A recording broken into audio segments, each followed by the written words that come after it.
একটা পরিষ্কার বার্তা দিতে চাচ্ছে, ৭১ সালের মতো আবার আপনারা জেগে উঠবেন। জাগো দুঃখী মানুষ, জাগো। ৭১ সালের মতো জাগো।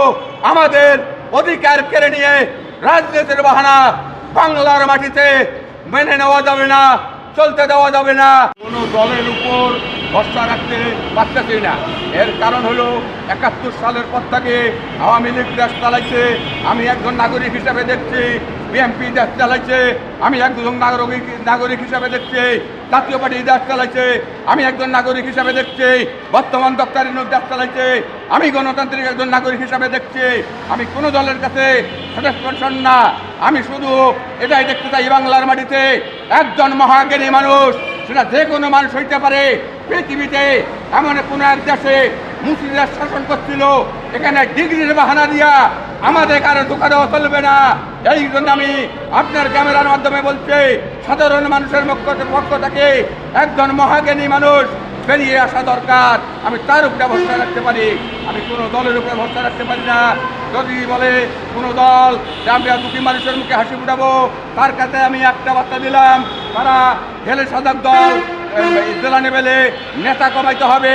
বেশি নেতা বেশি লুটপাট, বেশি নেতা বেশি হলো সমস্যা, বেশি রক্ত কবজি এলাকাটা হয়। দেশ চালাইতে বেশি নেতা লাগে না, এই নেতার বাহানা বাংলার মাটিতে চলবে না। দেশ চালা হবে সাধারণ মানুষের পক্ষ থেকে। এই বলে স্বাধীন বাংলাদেশের 18 কোটি মানুষ যেখানে আছেন ভালো থাকবেন, নিরাপদে থাকবেন, সুস্থ থাকবেন। আসসালামু আলাইকুম। হবে কি সংস্কার করতে চান আপনারা? পরিষ্কার বলেন। সংস্কার মানে হলো দুঃখী মানুষের সংস্কার করতে হবে বাংলার মাটিতে। এই যে মানুষের এখন সামনে যে ইনকাম আইছে, একটা মহামারী করোনার মতো ভেতরে ভেতরে অন্যের একটা যুদ্ধ চলতে, আমি যেটা বুঝতে পারলাম, সামনে একটা ভয়াবহ রূপ নিছে।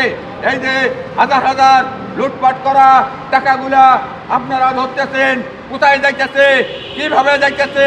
এই দুঃখী, এই যে আমি বলে হচ্ছে দেখুন, দুঃখী মানুষের সন্তান হিসাবে, এই স্বাধীন বাংলাদেশের নাগরিক হিসাবে ওই লুটপাট করা টাকার থেকে প্রত্যেকটা দুঃখী পরিবারের তালিকা তৈরি করে আপনি প্রত্যেকটা পরিবারকে 5 লক্ষ করে টাকা দিবেন।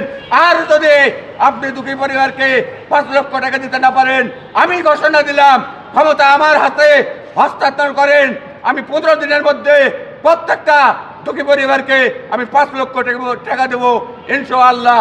এই ক্যামেরার মাধ্যমে স্বাধীন বাংলাদেশের 18 কোটিকে মানুষকে আমি একটা পরিষ্কার বার্তা দিতে চাচ্ছি, ৭১ সালের মতো আবার আপনারা জেগে উঠবেন।